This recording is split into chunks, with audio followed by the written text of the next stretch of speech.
celebrity ambassadors and stuff, and what's your favorite charity and why? It's World Vision. I'm still an ambassador for World Vision. I've been working with them for a long time and sponsoring 2 kids for like over 20 years. So I'm very much in there with them, and we've traveled and done some work with World Vision. In terms of charities, definitely them. A lot of dog rescues. Frankie Blue Eyes. Frankie Blue Eyes. CPAW's organization.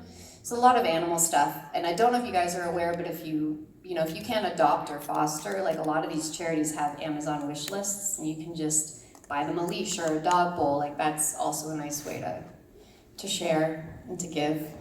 Was Frankie one of your rescue dogs then? Yeah. Frankie's my dog. I got her in the States. She's from an organization called Lhasa Happy Homes. She's my fur baby. She has Instagram. Don't make fun of me for that. I did not know that. You didn't know that? I didn't know she had her own page. I don't think anyone needs to know that. I don't know why I shared it. But there you go. Well, she's adorable.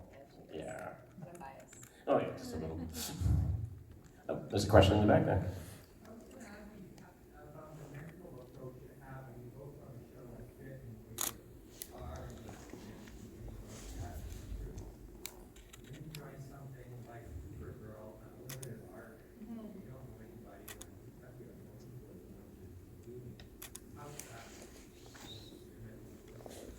Another great question.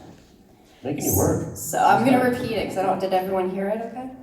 I had difficulty. Okay, so it's the question was, what's the mental approach when you go from playing a lead on a series to then doing like a smaller arc on a series where you don't know anyone? So in terms of the mental approach, it's like being the new kid at school.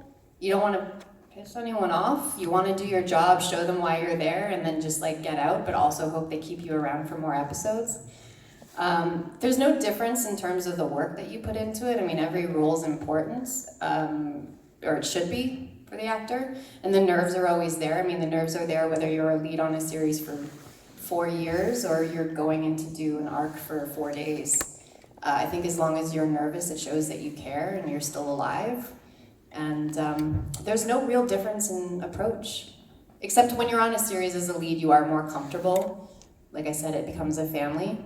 But going on to Supergirl was an odd one for me because that was their first season, and Melissa was playing Supergirl for the first time. So it was probably weird for both of us to have me there, but luckily it was a great experience, and she did a great job with the show.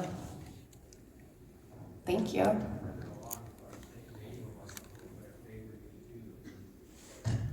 Sorry, I didn't hear that. I didn't realize that was that early in that show. Yeah, it was the first season. So they were just lining stuff. Exactly. Yeah, so you don't want to step on toes, and everyone's just getting their footing. And you're only there for 3 episodes, and you're covered in blue, wearing blue latex. This is a weird experience all around. But if the cast and crew are great, it's usually very easy to get through. Oh, 2 of them. Take your choice. Oh, hi. Oh. Did you have a question? Yes. Okay. I just wondering if there are any major differences filming in Canada as opposed to the U.S. So major differences filming in Canada or the U.S.? Yeah. I mean, it depends on the project.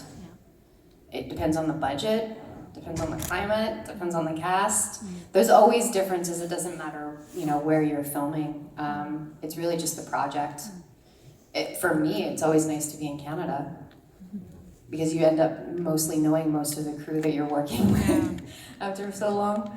But I did get to shoot a series in South Africa, which was just to travel and to be able to do what I do for a living and love and see the world was a nice combination. But yeah, sorry, it's sort of like difficult to say there's a difference between. I think there's a stigma about Canadian work versus American work, which isn't accurate. I think it's the people involved that make the project, Thank you. Thank you. In the presence of Tim Hortons on set. Tim Hortons. You gotta have Timmy's. I think there were 2 questions back there, yeah. After playing Kara in Smallville, how do you feel playing Village against her Supergirl? It's great. That was another situation where the producer had met me at an event and he said, we're doing a Supergirl series, will you join us and give like the nod of approval like they do with the DC shows? And I said, well, first of all, I'm glad she's finally getting a series. Like, this has been a long time coming. And I said, I would love to, but if I'm on that show, I would like to be a villain and look different. So they came up with Indigo. So that's how but it was a bit odd. Like when I first got the script, I was highlighting Kara's lines. So it was an adjustment, and then having a fight scene with her. Also, I felt like I was like sacrilegious. I shouldn't be hurting Supergirl, but it was great. Yeah. About Smallville again, you said one time I think that you joined a little bit later, so you felt a little bit intimidated because the cast was already kind of melded together, and so they welcomed you in pretty well.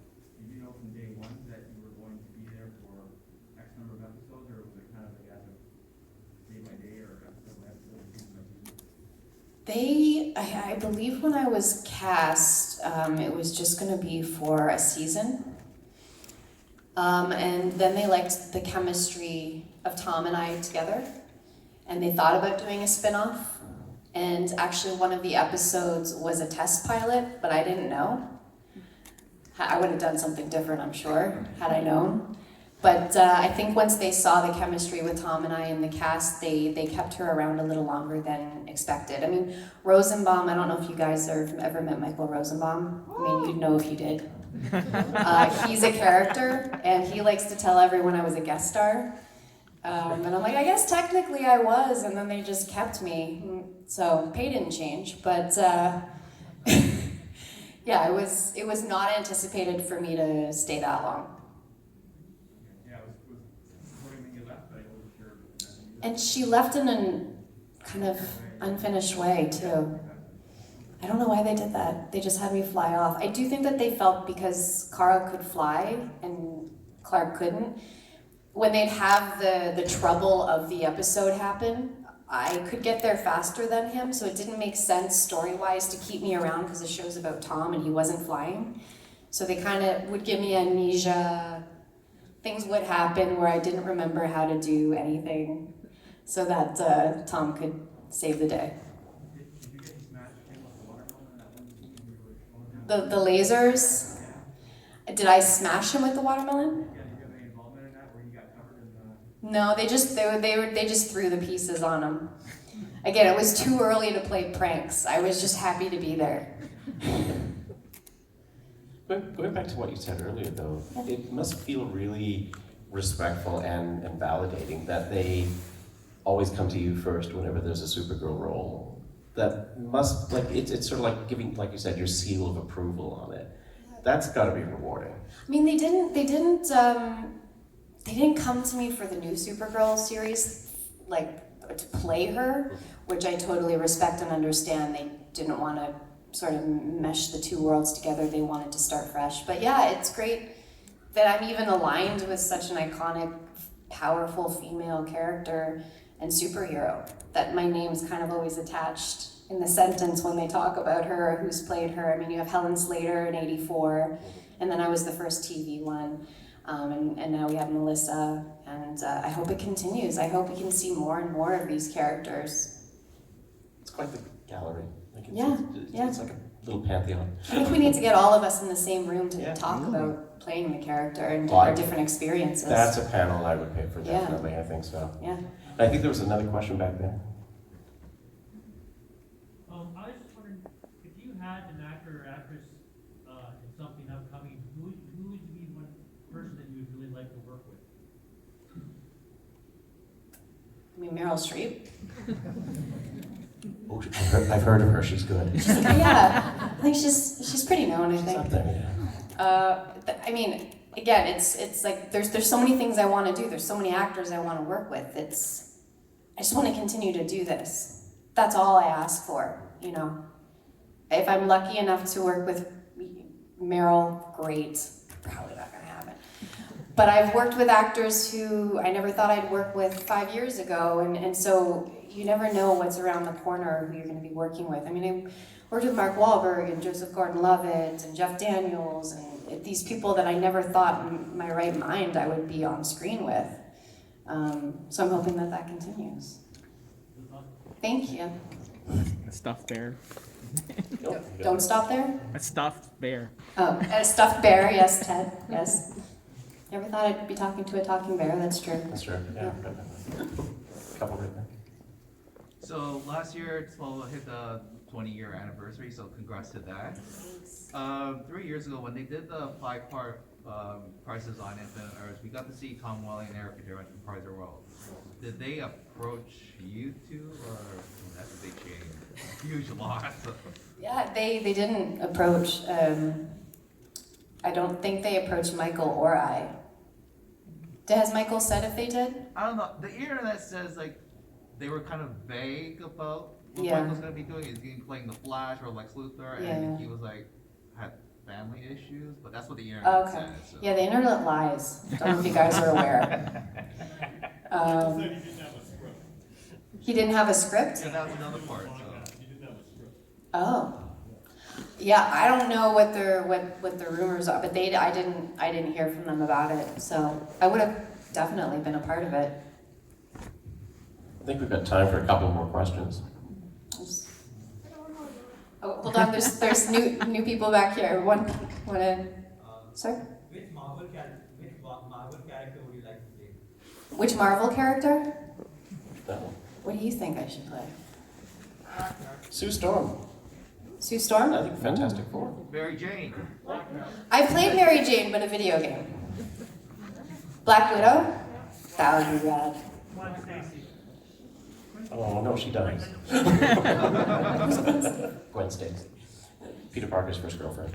New girlfriend? First. Oh, first. Before Mary Jane. Before Mary Jane. Oh. Didn't. Okay, guys, I'm learning so much. You didn't realize it was going to be one of those sessions. I know. I've always been in love with Catwoman. That, Michelle Pfeiffer, whatever, but it's, The yeah. Black Cat. Yeah. That would be a good one, yeah. Anyway, Hey, moving lots on. of characters. I would be honored. I think there was another one back. Right there. Who's the biggest practical joker on any set that you've worked with, and do you give as good as you get? Well, I think we're working on the. We're working on giving. the giving. Rosenbaum, because he's 12. But we love him for it. Yep. I think there was one in. Yeah, Laura. Yep. Laura. Oh. There was a great script coming. It was a comedy series, and you were the lead actress. Would you be considered doing a comedy show? Oh yeah, 100%. I'd love to. But my humor is dry, That would be so fun, yeah. sitcoms don't really do dry. But I would love to. Another thing I'd like to do. Yeah. Because you've done a lot of sci-fis and Yeah. drama, but I think you'd be great in a comedy because Thanks. when you were in Smallville, you didn't even really have to do anything. Just the expression on Tom's face when he got annoyed by you. You two. There's a new superpower. I'm being annoying? Making people react. The character was annoying. Yeah. It was great. Oh, didn't thank say you. anything, and it was funny, so I think Laura would be great in a comedy series, because you've done so many sci-fi and drama. I think it would be neat if you did a comedy. Well, you go tell the world. I'm ready. It's hard to break out of a certain thing when people see you a certain way. And that's why I said we're trying to develop and do other things just to kind of pivot a little bit, but thank you. Last one. I'm just curious about Goosebumps. As a Oh my kid God. playing that, I mean, I've seen it, and it's like, as a kid watching that, it's like, it freaked me out. So how was that being on set and experiencing that? It was terrifying. Again, like Smallville, I was a kid, I watched the show, and then I was on it. I did 3 Goosebumps, and one Are You Afraid of the Dark? And I just remember there's a scene where a giant ant is chasing us, and it was like a paper mache ant, and it just kind of killed the the whole thing for me. Like, it's scary to watch, but when you're doing it, it kind of just kills the dream. It's not, you don't really watch it after that. Or there was a giant blowfish shooting darts at us. It's weird. I mean, It's yeah. not like a secret warehouse or something where you just walk in, it's like a fun house. No. It's, yeah, no, not at all. Well, Laura, I gotta say thank you so very much for sharing your time with us this afternoon. It's been informative, it's been entertaining, and we've learned about new genres that you could do. So, ladies and gentlemen, could you please put your hands together for Laura Vandervoort.